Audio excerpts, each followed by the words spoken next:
Hi there everybody, this is Mary Kirby with Runway Girl Network, and I'm on stand at AERQ's booth here at the big Aircraft Interiors Expo in Hamburg.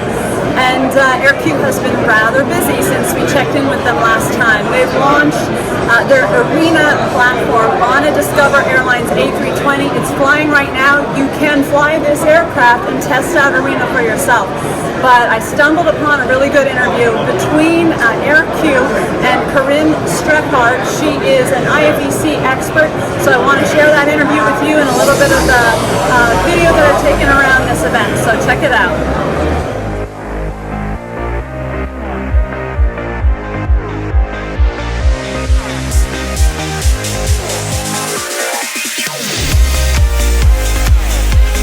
We're on the AERQ stand here at AEREX 2024 with Verena and Corinne. So very excited to try out the AERENA system in the next few days. Yeah. So far, how's it been going for you? So it's been flying for roughly 2 months now, and the feedback is just incredible. From passengers and crew, I think it's something completely new. Of course, we were convinced, but of course we always want to, you never know what people think, but we're very, very glad that the crew's happy. We had also fly-alongs from our team who can then also explain a little more and also support. And the passengers, I think for them having it on a short-haul flight or medium-haul flight is something very, very new. And pairing, for example, Bluetooth, earpods, or their personal device is just so intuitive now. And that was also the feedback, which we're very, very happy about. And we constantly, update the content and also the capabilities. So there's new stuff coming as well, and we're just really, really happy and excited that it's finally now flying. Excellent. So you did launch with Bluetooth? Yeah, Okay, excellent. We did. Yeah. Are there any limitations with the equipment that can be used, or is it pretty much all the current your commercial? personal, normal devices that someone would carry, like earpods, like iPhone, a tablet. We paired laptop as well.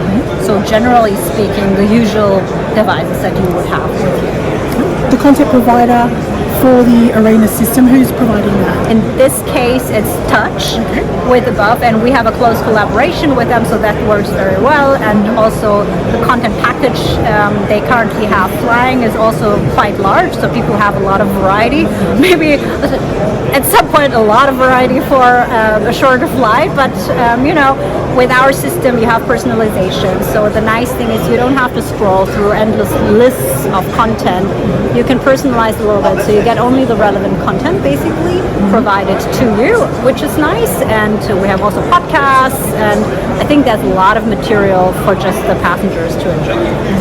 Right? You did bring up a very good point about privacy and how you're complying with all those regulations when it comes to personalization. Right. So obviously you're very early in your development. How critical is that for you, and are there any measures that you're putting into place to ensure GDPR is probably? I think generally everyone has to stick to it, like to the regulations, and we do that in the development of the solutions always, right?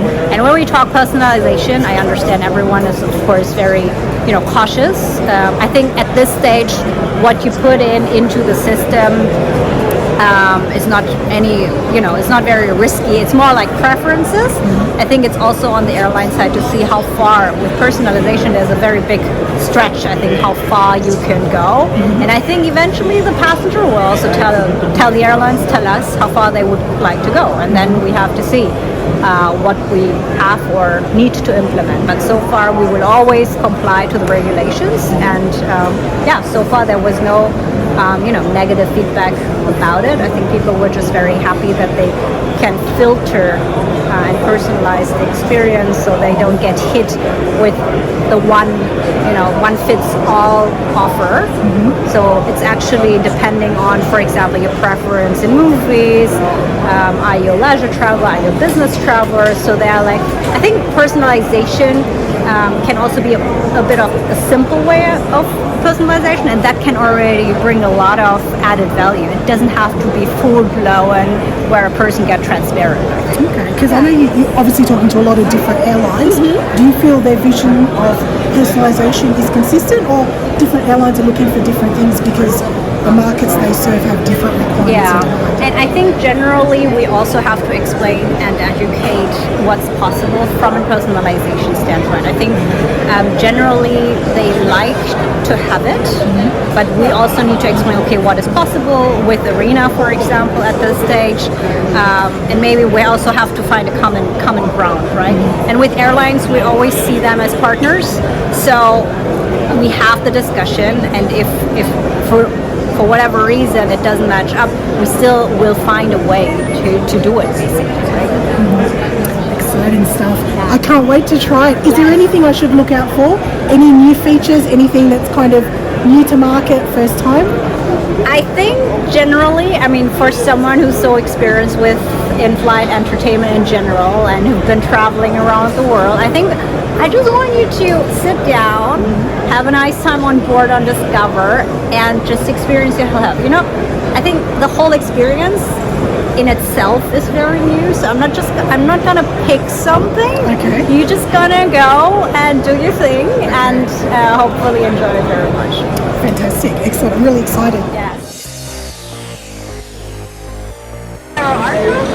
So the concept that we submitted to Chris and happened this year, it's a collaboration with Devon. Okay. And yeah, I think The screen's on the other side, which is, unless you're doing something really different. Okay, wow. All right. This was shortlisted for a Crystal Cabin Award. It is, and the goal of this type of curvature of the screen is to, as it says on the screen, to be more immersive, correct? Yeah, exactly. So it's all that technology, which of course is known, but I think it would be, the idea was to integrate it in a way, how can this actually work? This is how business class seat, how can this actually work in the cabin? Take it more immersive, make it also for designers now. In our design, we put it on top of it so people can see it. I would understand when seat designers integrate it fully into the seat. And also for head impact criterion, all that jazz. Okay. Exactly. But I think for the, for displaying it here at the show and everything, we wanted to make sure that people actually see how much you can put. So it's not just, I think a lot of people see it, it's always about big monitors in first class or business class, but it can also be kind of a medium size, depending the airline, depending also the size of the aircraft.